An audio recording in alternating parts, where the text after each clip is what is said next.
Drive to Survive has received massive backlash in the past couple of days, primarily because of the twisting reality narrative, as well as missing out on key talking points from the 2024 season.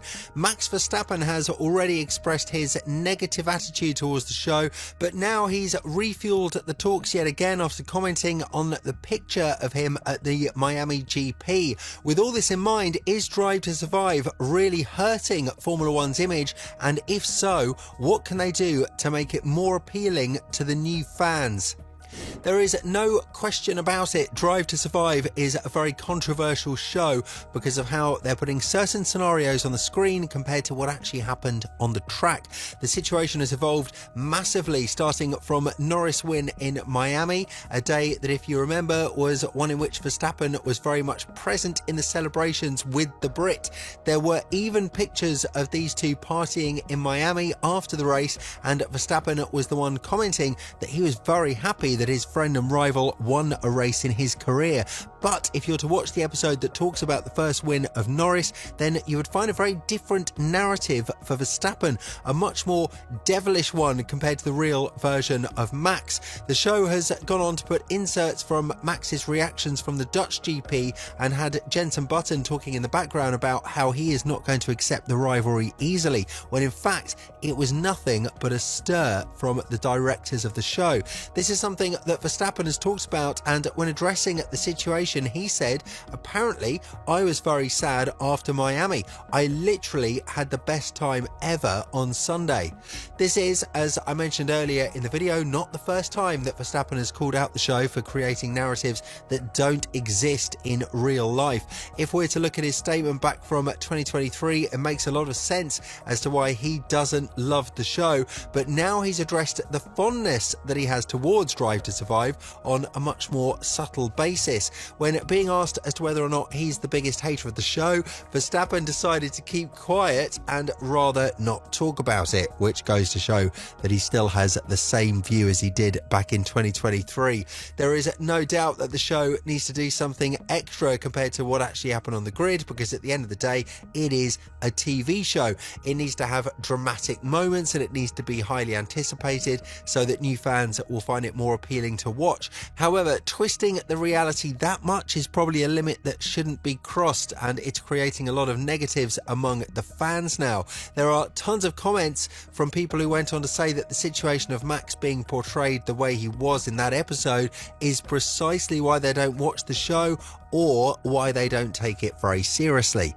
On the other hand, this is just the beginning, and there are tons of other stories that have been twisted by the directors. We're just getting started. If you watch the episode where Russell has been given the leadership role in Mercedes as the team signed Antonelli, you will find one detail very bizarre. The disqualification is not talked about at all. Russell did win the race with a one-stop strategy and did have an amazing defensive skill set against his teammate Hamilton. However, his car was illegal as it weighed a lot less than it should, which is why he got disqualified at the end of the race. In Russell's eyes, he's still the winner of the race, and Wolff did say that disqualification didn't change his mind about the process of promoting Russell to the role he's going to have from 2025 onwards. But nevertheless, the reality is that he's not the winner of the Belgian GP. It's Hamilton, and that fact being left out of the show goes to precisely tell how important it is that the directors pay attention to these facts.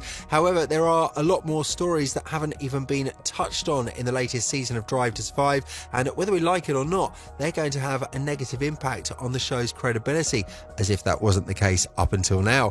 If you haven't watched a single race throughout the history of Formula One and want to know more about the sport, then based on Drive to Survive, you would believe that the Belgian GP ended with a 1-2 finish of Mercedes.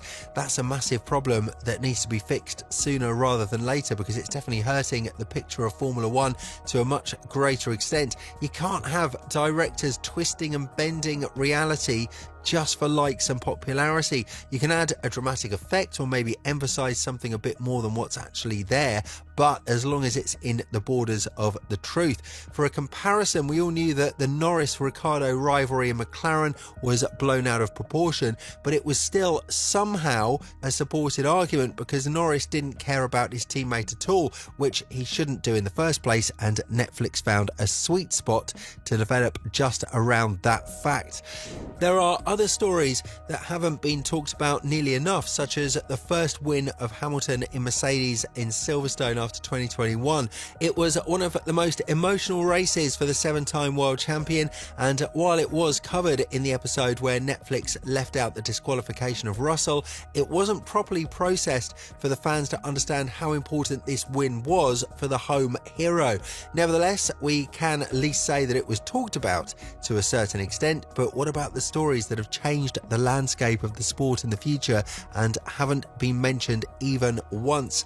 As you are probably familiar with, the biggest story of the 2024 season, apart from Hamilton's move to Ferrari, was the Newey departure from Red Bull and him joining forces with Aston Martin. This is a move that has perpetually started talks about Verstappen joining the team from 2026 onwards when the new regulations kick in, but for Drive to Survive it wasn't worth covering at all.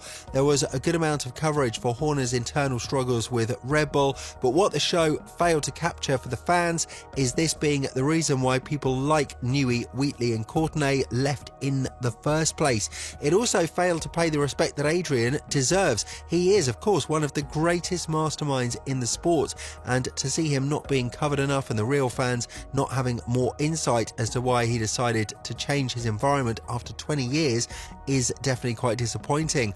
Apart from that, Newey is now a very influential figure in Aston Martin, and with him having a great say into the team's operations, you would probably want to know more about the nature of his contract and why he accepted these terms in the first place. These are the things that real F1 fans want to watch, and for example, we didn't really have enough coverage of Behrman's debut in Saudi Arabia either.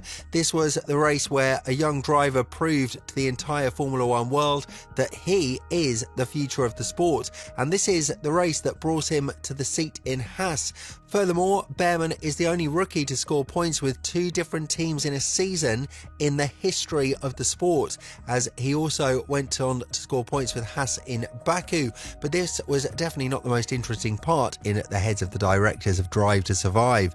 There is no doubt that people are now starting to get very angry with the direction that Drive to Survive is slowly but surely moving towards, and whether we like it or not, there needs to be a lot of discussion on this matter. Fans are expressing their anger on X as well as other social media platforms, and while you can just sit idle and not watch the show at all, it wouldn't create too big of a fuss because there are of course still people feeding themselves purely on this show's information. Nobody is disputing the influence that Drive to Survive had on the growth of the sport because it offered this unique opportunity to have a bit of a sneak peek into the drivers' personal lives, but to twist the truth that much just to receive a bit of a dramatic effect is not the basis that you want to have moving forward.